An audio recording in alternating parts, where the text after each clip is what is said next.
अनुज गुप्ता जी, आप अनम्यूट कर सकते हैं अपने आप को।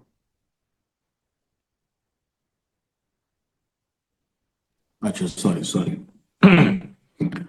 सबसे पहले तो मैं दीपक सर को दिल से धन्यवाद देना चाहता हूं कि वो सबको मौका दे रहे हैं और उन्होंने मुझे मौका दिया, जबकि मेरी ऐसी रैंक है कि शायद शायद मुझे किसी और टीम में या किसी और कंपनी में मौका नहीं मिलता ये, कि मैं इतने लोगों से बात एक साथ कर सकूं।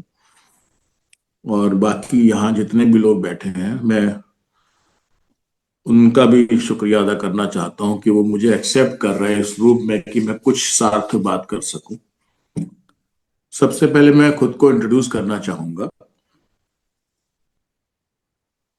मेरा जिंदगी बहुत ज्यादा उतार चढ़ाव में रही है, तो मैं उसको बहुत ब्रीफ में ही रखूंगा क्योंकि नहीं तो लंबा हो जाएगा वो। मेरा नाम अनुज गुप्ता है।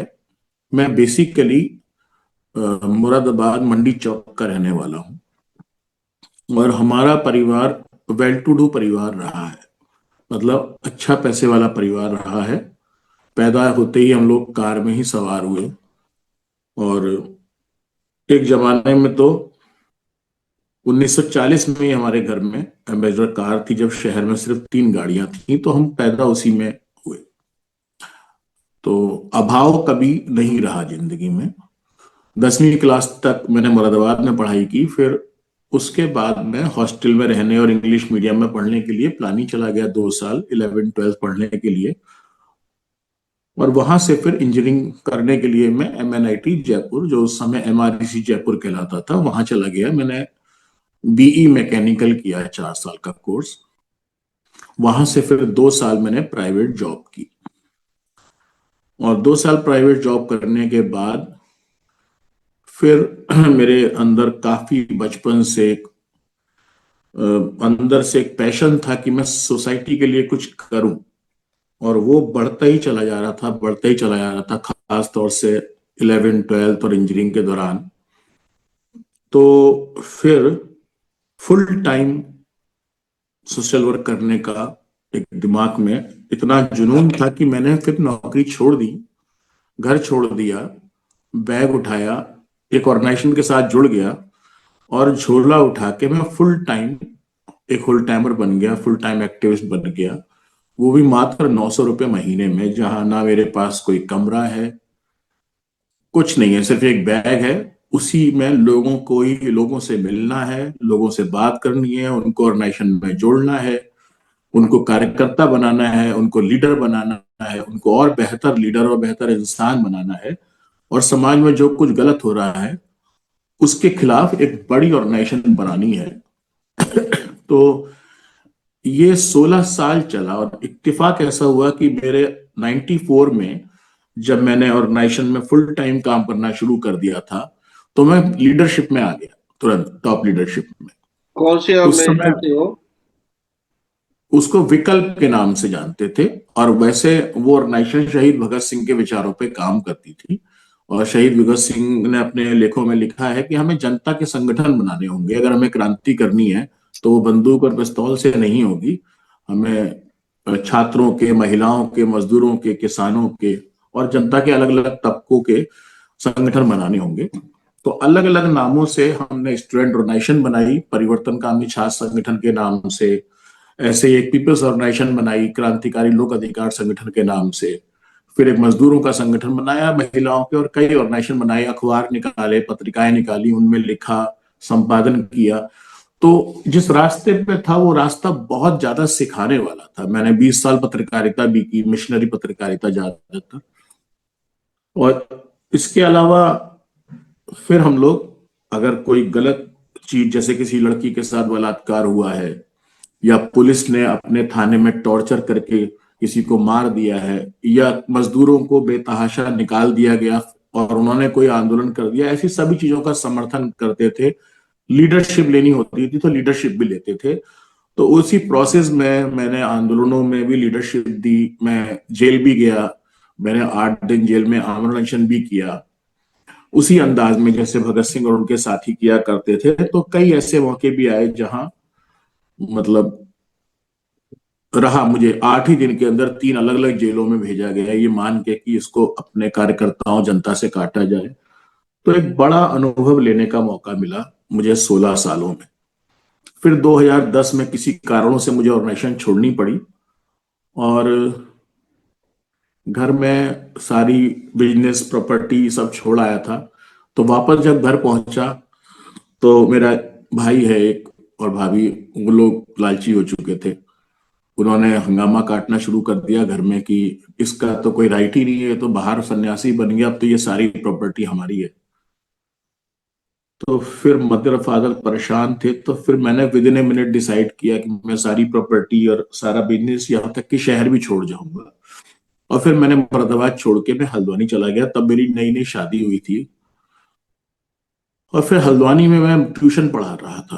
होम ट्यूशन पढ़ाने शुरू किए और तरह तरह के काम किए, 10-12 तरह के काम किए। इन्वेस्टिगेशन किया, सर्वेयर बना, टेबल टेनिस की कोचिंग दी। टेबल टेनिस मेरा बचपन से 1978 से शुरू हो गया था। तो फिर district level, state level, national और फिर इंटरनेशनल लेवल पे आज पैरा टेबल टेनिस में मैं खेलने का मुझे मौका मिला, साउथ एशियन गेम्स में। तो टेबल टेनिस की कोचिंग भी कई जगह दी। बहुत तरह के काम मैंने छोटे छोटे करे, लेकिन किसी भी काम में मुझे कोई खास बड़ा पैसा कमाने का मौका नहीं मिला, क्योंकि मेरी डिग्री खत्म हो चुकी थी इतने सालों के बाद। और अब मैं सिर्फ 12वीं पास था, और वो भी मुझे कुछ याद नहीं था। तो मैं 8वीं क्लास तक के बच्चों को ही पढ़ा सकता था, या ज्यादा से ज्यादा 9वीं 10वीं तक के।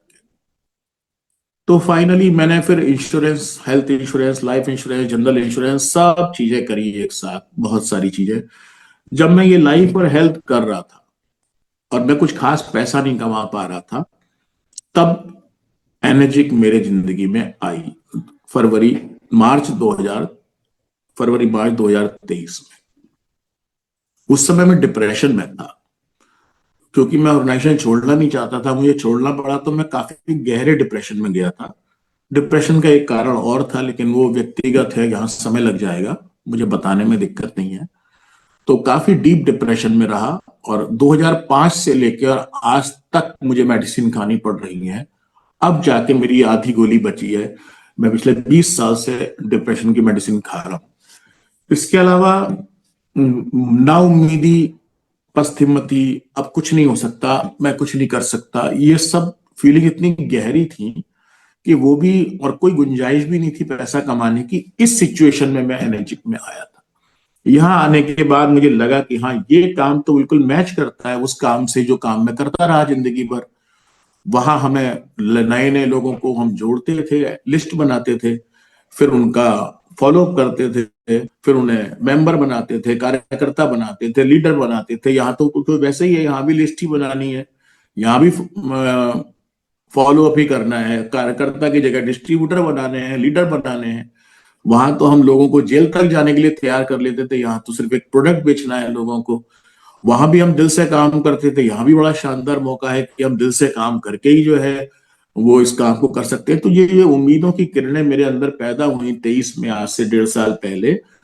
तब मेरे अंदर थोड़ा हौसला आया कि हाँ, तब मेरा डिप्रेशन थोड़ा थोड़ा दूर होना शुरू हुआ। लेकिन इकोनॉमिक क्राइसिस तब से अब तक इसलिए बनी है कि ये जो था, मन स्थिति जो थी बहुत ज्यादा, उसने मेरी रफ्तार को रोक के रखा। और कुछ पर्सनैलिटी की मैंने जिंदगी में हमेशा देने का ही रहा, मांगने का कभी रहा नहीं। मांगते थे तो सोसाइटी के लिए मांगते थे, चंदा वगैरह। तो सेल्स मेरे लिए एक प्रॉब्लम रही हमेशा, कि मैं किसी से मांगू। मेरे दिमाग में वही रहता था कि जब मैं उसके पास जा रहा हूं तो मैं उसको मशीन बेचने जा रहा हूँ, और मशीन बेचूंगा। और अब बहुत सारे, तो मुझे लगता था कि ये वही सोच रहा है कि ये रिश्ता तो कोई और था, ये देखो अब माल बेचने आ गया मेरे पास। इस चीज से उभरने में मुझे काफी समय लगा, और अभी भी लग रहा है। ये एक प्रॉब्लम है। लेकिन अगर मुझे ये भी पता है कि जैसे जैसे टीम बनती जा रही है और मेरी सेल्स की थोड़ा हिचक भी कम होती जा रही है, उसमें भविष्य के लिए अच्छी संभावनाएं मैं देखता हूँ, अपने अपने परिवार और अपनी टीम सबके लिए। तो ये एक ब्रीफ इंट्रोडक्शन, जो इतना ब्रीफ नहीं हो सका, वो मैं दे रहा हूँ। और अब अगर कोई सवाल किसी का होगा तो ठीक है, नहीं तो फिर हम अपने टॉपिक पर आएंगे। पहले आप टॉपिक कर लीजिए, सवाल बाद में कर लीजिए। ठीक है। तो टॉपिक मैंने आज जो लिया है वो यही लीडरशिप पे, क्योंकि जिंदगी भर यही किया है। तो मैं अपने जो बता रहा हूँ वो सब अपने अनुभव से बता रहा हूँ, एक भी इसमें किताबी बात नहीं है। मैंने आज तक लीडरशिप पे कोई किताब नहीं पढ़ी है। लीडरशिप के लिए लैड होना जरूरी है, यानी कुछ लोग तो हों जिनको आप लीडरशिप दें। तो यहाँ जब हम काम करते हैं तो कुछ डिस्ट्रीब्यूटर्स चाहिए, और जैसे ही एक डिस्ट्रीब्यूटर भी खड़ा हो जाता है वहां लीडरशिप की जरूरत पैदा हो जाती है। लीडरशिप कोई रेडीमेड ऐसी चीज नहीं है कि जो जन्मजात हो किसी के अंदर, वो भी बाकी स्किल की तरह सीखनी पड़ती है। अब आप सीख, और उसमें भी थ्योरी से ज्यादा प्रैक्टिस से आप सीखते हैं, अपने सीनियर से आप सीखते हैं। अब दूसरा ये कि चूंकि शुरू में आसान होता है, आपको एक दो तीन चार पांच लोगों को लीडरशिप देनी होती है तो वो आसान होती है, लेकिन आपको जद्दोजहद करनी होती है। और इसी जद्दोजहद में और इसी नए नए चुनौतियां आती हैं, उन चुनौतियों का मुकाबला करते हैं, रिश्तों में उतार चढ़ाव और 50 तरह की चीजें जब करते करते आप धीरे धीरे उस लेवल पे विकसित होते हैं कि और बड़ी और बड़ी और बड़ी, और कल को बहुत बड़ी टीम को भी आप लीड करने में सक्षम हो जाते हैं। यानी ये एक स्किल है, जैसे भी कोई भी दूसरी स्किल सीखी जाती है थ्योरी और प्रैक्टिस पे कॉम्बो में, और वैसे ही ये स्किल भी सीखी जाती है। तो इसलिए किसी को भी ये मानने की जरूरत नहीं है कि किसी के अंदर ज्यादा लीडरशिप स्किल है, किसी में कम है। हर आदमी सीख सकता है।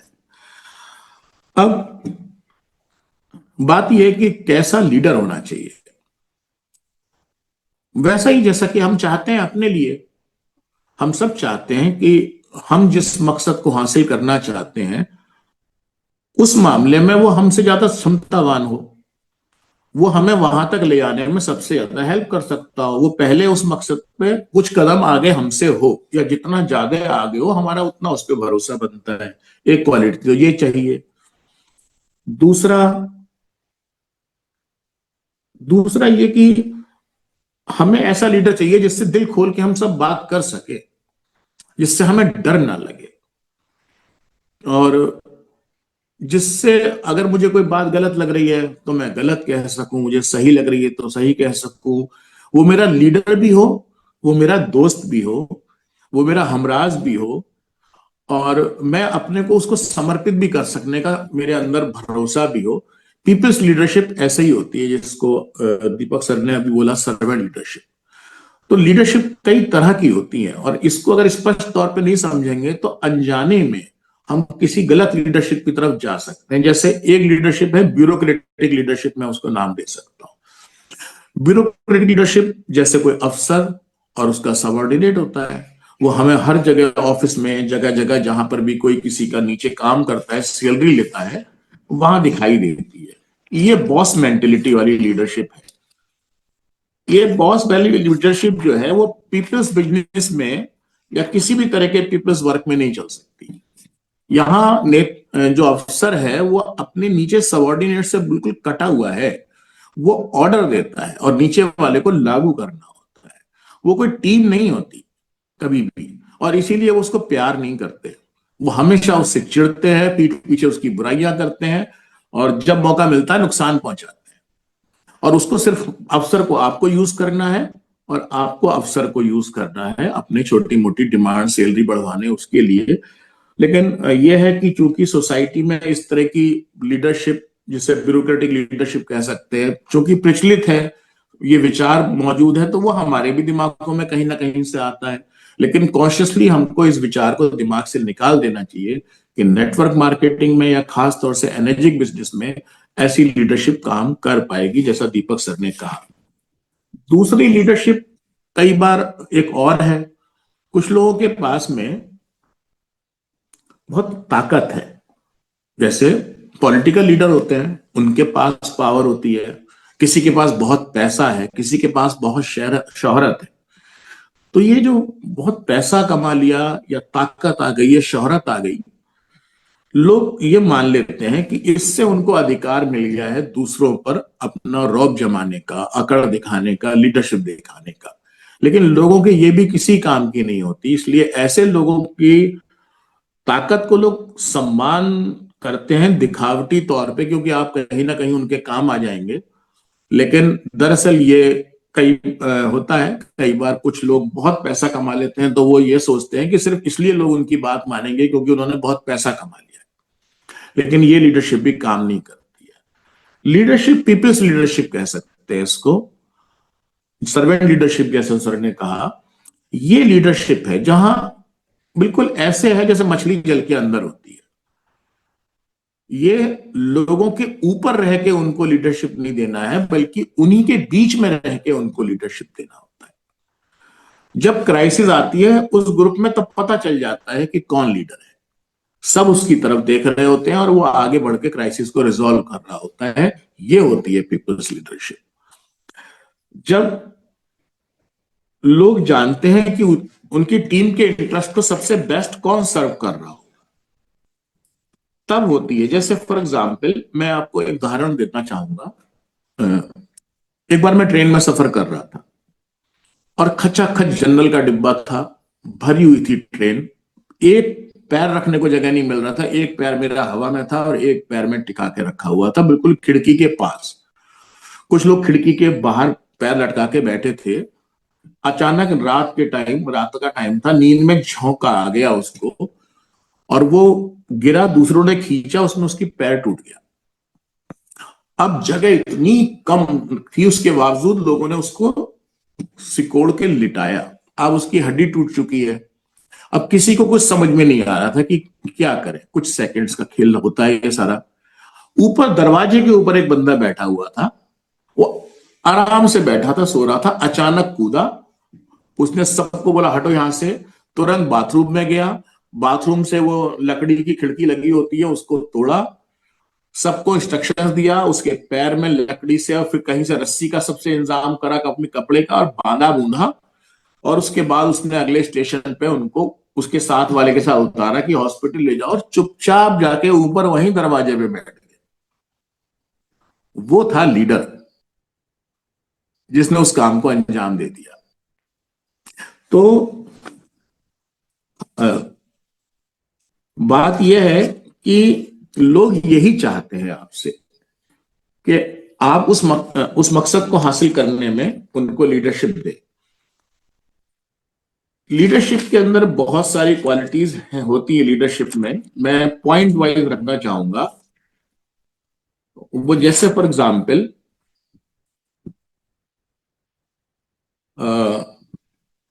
लीडर का काम है सबको बांध के लेके चलना। वो एक बाउंडिंग फोर्स है इस, और वो टीम को बिल्कुल वैसे चलाता है जैसे कोई ऑर्केस्ट्रा को वो छड़ी वाला चलाता है ना।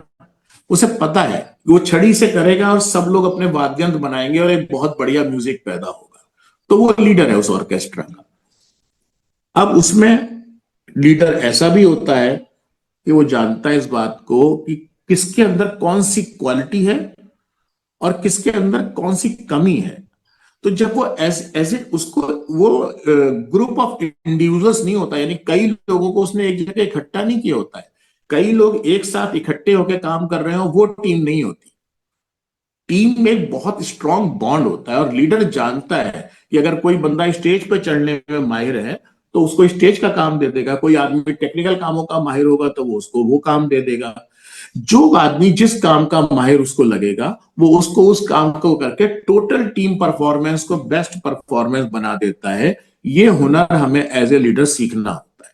लेकिन जिनके अंदर जो कमियां हैं उनको लगातार इंप्रूवमेंट के लिए भी वो काम करता रहता है। ऐसे ही जो है कंट्राडिक्शंस होते हैं टीम के अंदर, उनको रिजॉल्व करने का काम लीडर का होता है।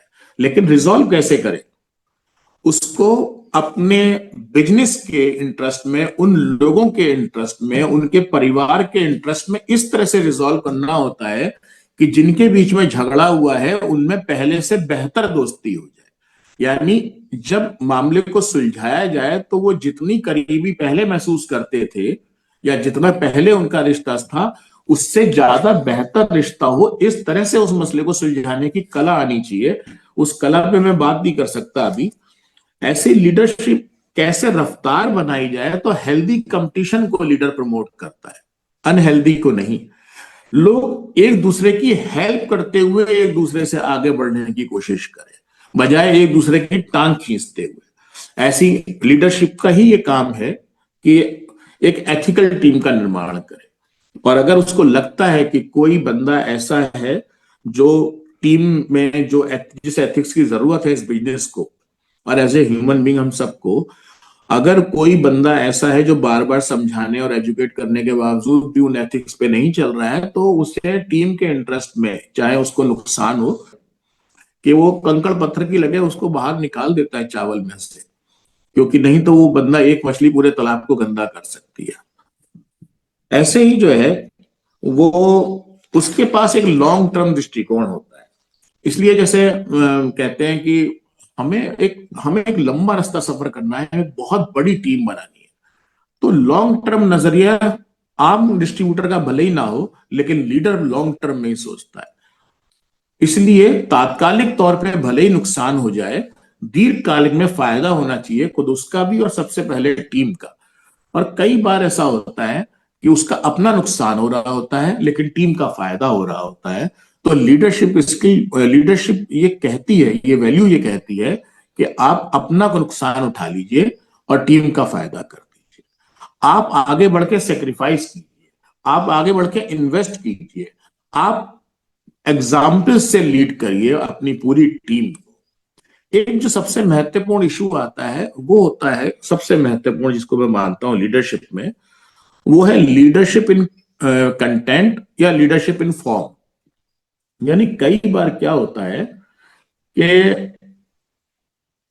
अगर आप में वो लीडरशिप क्वालिटीज है तो स्वतः स्फूर्त तरीके से इन कंटेंट लोग आपकी लीडरशिप को एक्सेप्ट करना शुरू कर देते हैं। तो ज्यादा जरूरत यह है कि अपने अंदर लीडरशिप क्वालिटीज पैदा की जाए, जैसे हर तरह की क्वालिटीज, और वो सीखने सिखाने के प्रोसेस में होती है।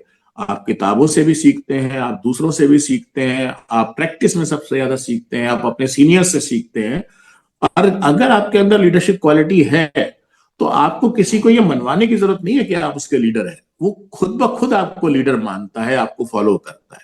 लेकिन कभी कभी ऐसा भी होता है कि अगर आपके अंदर वो लीडरशिप क्वालिटी है नहीं, आप उसको डेवलप करने की कोशिश भी नहीं कर रहे हैं, लेकिन चूंकि आप एक ऊंची रैंक पे हैं, इसलिए आप ये मान के चलते हैं कि मुझे इसको गाइड करना है, तो फिर वो लीडरशिप इन फॉर्म में आ जाती है कि रैंक की वजह से आप ये मान लेते हैं। जबकि रैंक क्या है, कोई पहले आ गया कोई बाद में आ गया, ये तो चांस की बात है ना कि एनर्जी के किसी डिस्ट्रीब्यूटर से कोई कौन पहले टकरा गया और कौन बाद में टकरा गया।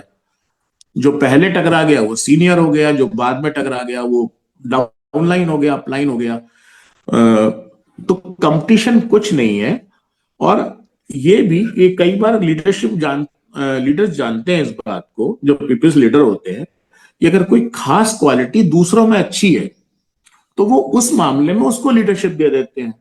उनमें इस बात की कोई ईगो नहीं होती कि लीडरशिप मैंने ली है तो ओवरऑल लीडरशिप, हर क्षेत्र की लीडरशिप मेरे पास होनी चाहिए। लीडरशिप का मतलब किसी खास मामले में आपका ज्यादा परफेक्शन है तो आप परफॉर्म करेंगे, अगर आपको लगता है कि कोई दूसरा ज्यादा बेहतर परफॉर्म करता है तो आप उसको मौका देंगे। जैसे अब मैं हुकुम सिंह का एग्जाम्पल ले, हाँ, हुकुम सिंह अगर ये सोचने लगे कि स्टेज पे भी वही चढ़ेंगे और वो दूसरों को ऑर्डर देंगे तो उनकी टीम ही नहीं बन पाएगी। वो इस बात को बढ़िया से, उनकी तो मजबूरी भी है, लेकिन इन जनरल भी ऐसा ही होना चाहिए कि अगर मान लीजिए आपकी टीम में, आपके डाउनलाइन में भी ऐसे लोग आ रहे हैं जो पहले के अपने लाइफ के एक्सपीरियंस में कुछ ऐसी क्वालिटीज रखते हैं, और आपका जिम्मेदारी है कि आप अपनी पूरी टीम को चलाएं, तो बेहतर हो कि उनकी उन क्वालिटी का फायदा उठा लिया जाए और टीम को आगे बढ़ा दिया जाए। तो ये एक साइंस भी है, साथ साथ ये एक आर्ट भी है, और साइंस और आर्ट के कॉम्बो के साथ में लीडरशिप करनी चाहिए। लीडर के मामले में कई बार एक गलती ये भी होती है कि लीडर्स, कई बार ये होता है कि अगर हम अपनी गलती मान लेंगे, कई लोगों लीडरशिप में ये देखा जाता है, तो हम छोटे हो जाएंगे। जबकि अक्सर ये होता है कि अगर लीडर अपनी गलती एक्सेप्ट करता है तो वो लोगों के दिलों में बड़ा हो जाता है। क्योंकि लोग भी देखते हैं इस बात को कि बड़े लीडर गलती मानने को तैयार नहीं होते अक्सर। तो जब कोई ईमानदारी से अपनी गलती एक्सेप्ट करता है, मैं दीपक सर को भी देखता हूँ, वो अपनी गलती एक्सेप्ट करते हैं, पब्लिकली एक्सेप्ट करते हैं, और इसके लिए, इसकी वजह से हमारे दिल में उनके लिए इज्जत बढ़ जाती है। और गलती को सुधारने की लगातार कोशिश, ये भी लोगों को सब दिखाई देता है। लोग हमारे, जिनको हम, हमारी टीम बहुत समझदार होती है, वो बहुत बारीकी से हमें देख रही होती है, और जब उसे चाहिए अपने बीच का एक आदमी, अपना दोस्त, जो उनसे ज्यादा क्षमतावान हो उस दिशा में जिस दिशा में उन्हें बढ़ना है। ऐसे ही मैं देखता हूं हमारे, जैसे मैंने इनको सुना अभी थर्सडे चैट में, मैं एग्जाम्पल के तौर पे पेश करूंगा पंकज लुंगे, वो इस यहाँ नहीं है ये, वो एक मुझे बहुत बढ़िया लीडर लगे, बहुत ही विनम्र है और बहुत साथ देने वाले हैं। मतलब मैंने तो केवल एक बात कही वहां पर, सवाल के तौर पे रखा कि भाई इतना ज्यादा प्यार, इतनी रेस्पेक्ट, इतना चर्चा पंकज लुंगे और प्रियंका मैडम की थी, तो आखिर क्या बात है? और मालूम पड़ा कि थर्सडे चैट 9:15 बजे तक खींच दी। हर आदमी ये बताने को तैयार था कि हम उनको इतना प्यार क्यों करते हैं, जबकि अगर वैसे कहो तो बहुत सारे दूसरे मामलों में दूसरे कई लोग उनसे ज्यादा अच्छे होंगे, जो पंच बजा के भाषण दे रहे होंगे, जो दूसरे काम कर रहे होंगे। बहुत बड़ी, ऐसा तो नहीं है कि सबसे बढ़िया डेमो दिखाते हैं या सबसे बढ़िया बिजनेस प्लान या स्टेज के परफॉर्मर हैं या दूसरी चीजें हैं, बस वो अपने लोगों को प्यार करते हैं, वो उनके हर चीज में उनके साथ खड़े होते हैं, वो दिन रात उनके लिए मेहनत करते हैं। उन्हें मालूम है कि मेरी टीम आगे बढ़ेगी तो मैं तो डिफॉल्ट आगे बढ़ जाऊंगा। तो ये जो चीजें हैं वो एक लीडर को सच्चा लीडर बनाती है। अगर आपके लोग आपको प्यार नहीं करते, अगर वो आपकी बात नहीं सुनते, तो आपको ये सोचना चाहिए कि कहां दिक्कत है। तो हमें हीरो नहीं बनना है, हमें रोल मॉडल बनना है। वही डुप्लीकेट डुप्लीकेट होगा। आज हम जैसा लीडर बनने की कोशिश करेंगे, जिसको मैं प्रमोट कर रहा हूं कि हमें पीपल्स लीडरशिप, सर्वेंट लीडरशिप लेनी चाहिए, वही आगे हमारा डाउनलाइन भी सीख रहा होगा, और वही आगे डुप्लीकेट हो रहा होगा, और वही या तो टीम को शानदार बना रहा होगा या टीम को बर्बाद कर रहा होगा। इसलिए, और शुरू में जब थोड़े से डिस्ट्रीब्यूटर होते हैं तो लीडरशिप की उतनी जरूरत नहीं होती, लेकिन बड़ी टीम बनेगी केवल उनकी जिनके अंदर लीडरशिप की स्किल्स होंगी। अगर लीडरशिप स्किल नहीं हुई तो आपकी टीम बढ़ते हुए आपके सामने इतनी समस्याएं जाएंगी, इतनी समस्याएं आ जाएंगी कि आप उनको टैकल नहीं कर पाएंगे, और बड़ी टीम को चला नहीं पाएगा अगर आदमी इन सब चीजों पर गहराई से सोचेगा नहीं, समझेगा नहीं, सीखेगा नहीं। और बड़ी टीमें बन भी गई अगर किसी वजह से, तो वो बिखर जाएंगी। तो जो बात हमेशा कहते हैं कि हर चीज डुप्लीकेबल होनी चाहिए, तो लीडरशिप भी डुप्लीकेबल होती है। हमारे डाउनलाइन बिल्कुल वही करते हैं जो वो हमें करते हुए देखते हैं।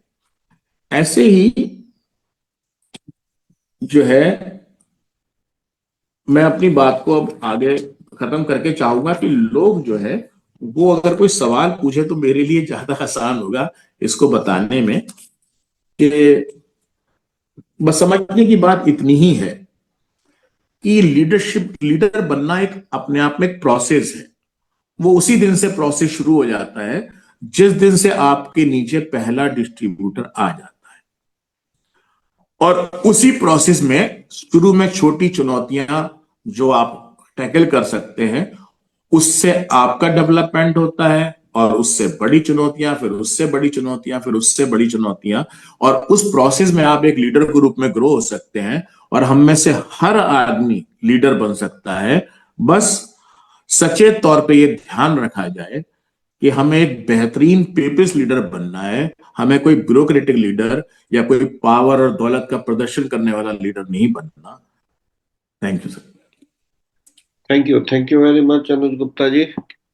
लीडरशिप एक बहुत ही बड़ा सब्जेक्ट है, और इसके ऊपर आधे घंटे में बात करना अपने आप में एक चुनौती है। उसमें आपको अपनी स्टोरी भी रखनी थी, और सच पूछिए तो मैं आपकी स्टोरी से बहुत इंस्पायर हुआ, और लोग भी हुए होंगे, क्योंकि जीवन में हम जो कुछ भी पाते हैं, मेरा ऐसा मानना है कि उसके पहले की तैयारी की वजह से पाते हैं।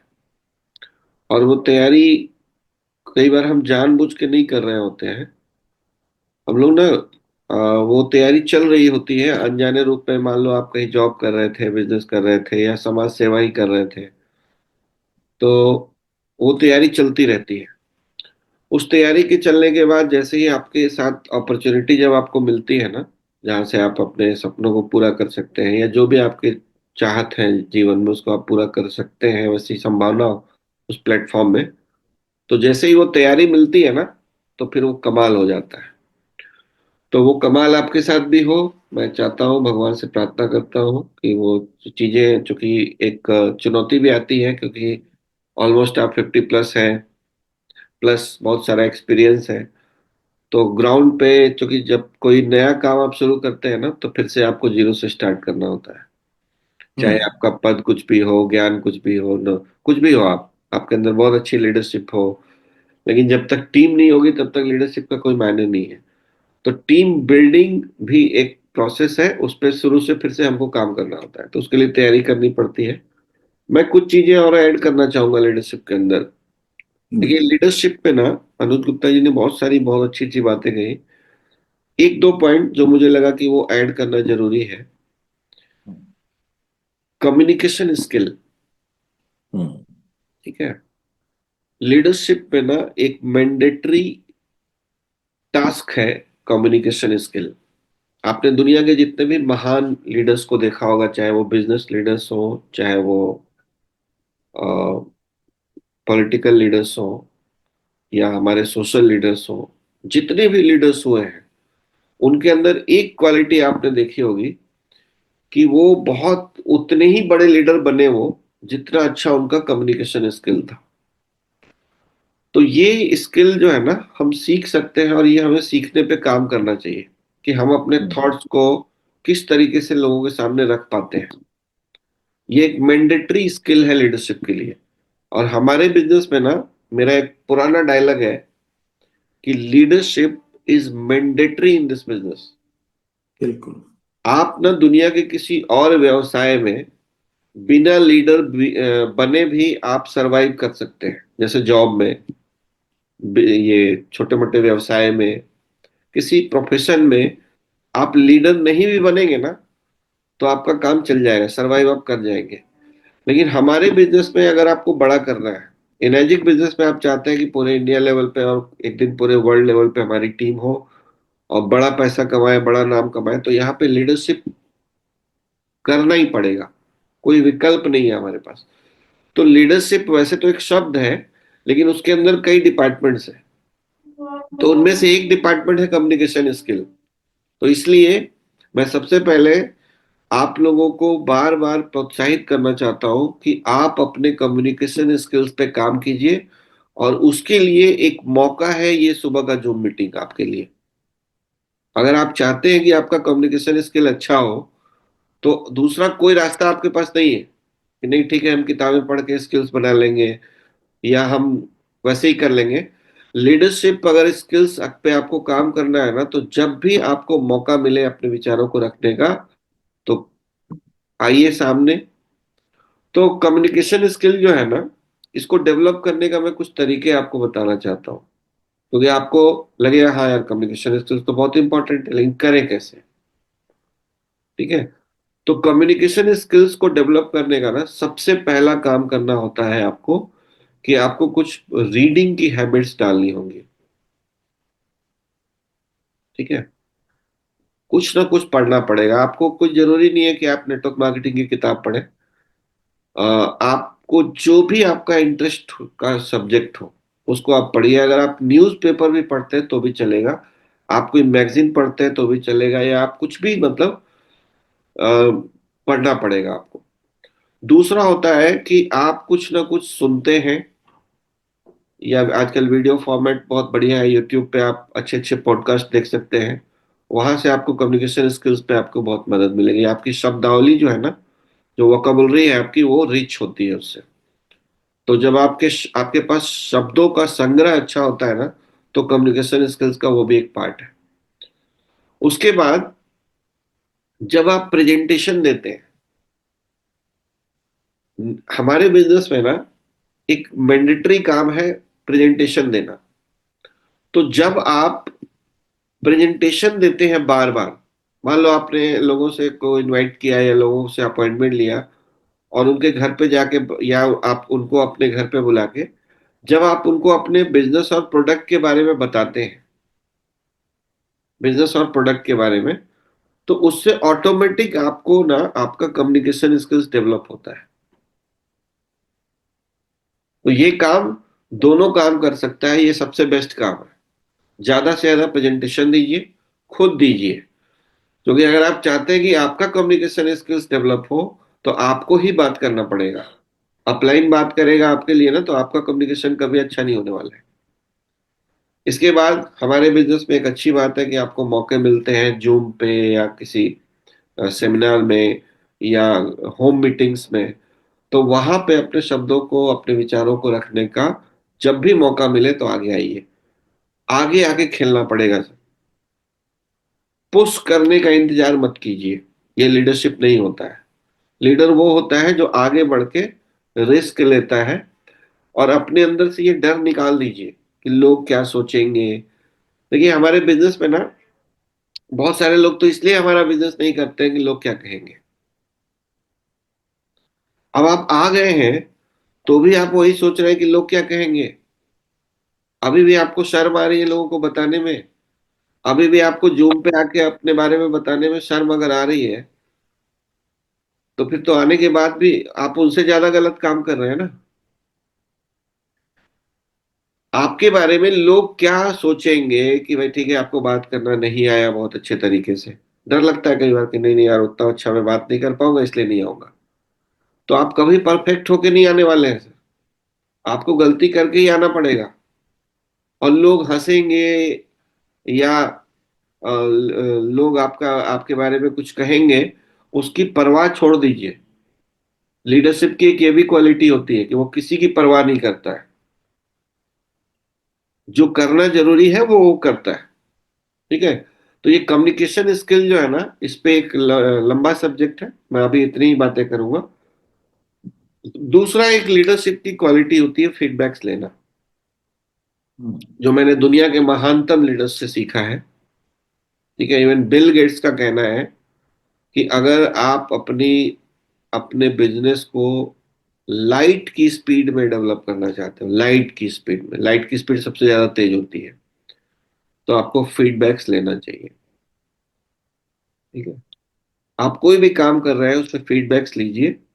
ये भी एक लीडरशिप का बहुत बड़ी क्वालिटी है। बाकी बहुत सारी बातें अच्छी अच्छी की हैं अनुज ने, तो मैं अभी सिर्फ दो ही पॉइंट ऐड करना चाहूंगा। पॉइंट्स बहुत सारे हैं। और ये एक एक बहुत। सर दो सर एक दो चीजें मैं हाँ। जोड़ना चाहता हूँ। जैसे किसी आदमी को ये फीडबैक लेना हो कि मैं अच्छा लीडर बन रहा हूं कि नहीं बन रहा हूं, तो उसे बस ये देख लेना चाहिए कि क्या जिनको वो लीड कर रहा है वो लोग उसके साथ में अपनी सारी चीजें शेयर कर रहे हैं कि नहीं कर पा रहे हैं। अगर तो कहीं कोई डर है तो लीडरशिप में कहीं कोई दिक्कत है, क्योंकि ये लीडरशिप डर से नहीं चल सकती। यहां तो डर जीरो होना चाहिए। बिल्कुल। ब्यूरोक्रेटिक लीडरशिप चलती है डर के दम पे चलती है। और दूसरा ये कि आगे बढ़ के जिम्मेदारी लेना, पहलकदमी, ये लीडर की खासियत है कि जब भी कोई मौका आए तो उसका हाथ सबसे पहले उठना चाहिए कि मैं करूंगा ये काम। और अगर केवल इतना कोई करना शुरू कर दे आगे बढ़ के कि मुझे करना है सबसे पहले ये काम, जब भी कोई काम आया, तो ऑटोमेटिकली उस काम की जिम्मेदारी लेने के प्रोसेस में वो लीडर बन। बिल्कुल।